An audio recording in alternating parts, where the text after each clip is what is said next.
Madhya Pradesh BJP के वरिष्ठ नेता और मंत्री विजय शाह का क्या होगा? क्या उन्हें पार्टी से निकाला जाएगा या फिर मंत्री पद से हटाया जाएगा? विजय शाह का राजनीतिक भविष्य खतरे में दिख रहा है और इसकी वजह है सुप्रीम कोर्ट का रुख। जिस तरह से सुप्रीम कोर्ट ने शाह को फटकार लगाई, उनकी माफी की मांग को खारिज कर दिया, एसआईटी का गठन कर दिया, उससे यही लगता है कि सर्वोच्च अदालत इस मामले पर बहुत गंभीर है। अब सवाल है कि क्या अदालत के रुख का पार्टी पर भी असर होगा? क्या पार्टी ऐसा फैसला ले सकती है? ये जानने से पहले जानते हैं कि सुप्रीम कोर्ट की बनाई एसआईटी में कौन कौन से अधिकारी शामिल हैं। हम सभी को पता है, विजय शाह ने कर्नल सोफिया कुरैशी को लेकर बहुत ही आपत्तिजनक टिप्पणी की थी और इसी मामले में 3 सदस्यों वाली एसआईटी जांच करेगी और 28 मई को अपनी रिपोर्ट सौंपेगी।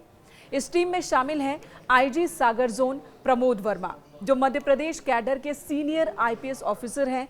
संवेदनशील मामलों की जांच का इन्हें अनुभव है, वो इस टीम को लीड कर रहे हैं। कल्याण चक्रवर्ती, डीआईजी एसएएफ, अभी वे भोपाल में विशेष सशस्त्र बल में कार्यरत हैं। कानून व्यवस्था और प्रशासनिक मामलों में लंबा अनुभव है। वहीं वाहिनी सिंह, जो कि एसपी डिंडोरी हैं, उन्हें भी टीम में शामिल किया गया है। इस जांच में वो एकमात्र महिला अधिकारी हैं।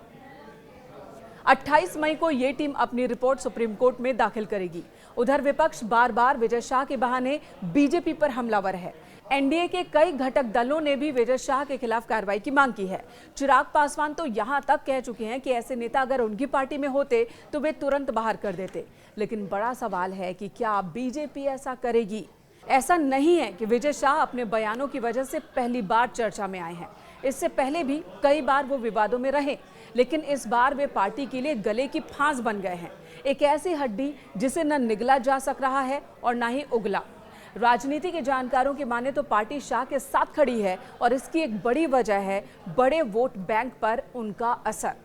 विजय शाह आदिवासी समाज से आते हैं। मध्य प्रदेश में 230 विधानसभा सीट हैं और इनमें से 47 सीटें आदिवासी वर्ग के लिए आरक्षित हैं। यानी सवाल इन 47 सीटों का है। अगर विजय के खिलाफ कोई कार्रवाई की जाती है तो पार्टी को ऐसा लगता है कि इससे आदिवासी समाज नाराज हो सकता है और ये वोट बैंक उनसे छिटक सकता है। हालांकि पार्टी की ओर से सफाई भी दी गई। मंत्री शाह ने जो कहा वो कर्नल सोफिया की वीरता की तारीफ में कहा। ये कहना है अभी तक मध्य प्रदेश बीजेपी का। फिलहाल चौतरफा विरोध के बावजूद बीजेपी ने शाह को लेकर अब तक कोई फैसला नहीं लिया और संभावित विरोध के मद्देनजर विजय शाह के बंगले की सुरक्षा बढ़ा दी गई है। तो आने वाले दिनों में जब एसआईटी अपनी रिपोर्ट दाखिल कर देगी, अदालत फिर फैसला सुनाएगी, उसका असर पार्टी के फैसले पर होगा या नहीं, ये अभी देखने की बात है और उसी फैसले पर निर्भर करेगा मंत्री विजय शाह का राजनीतिक भविष्य।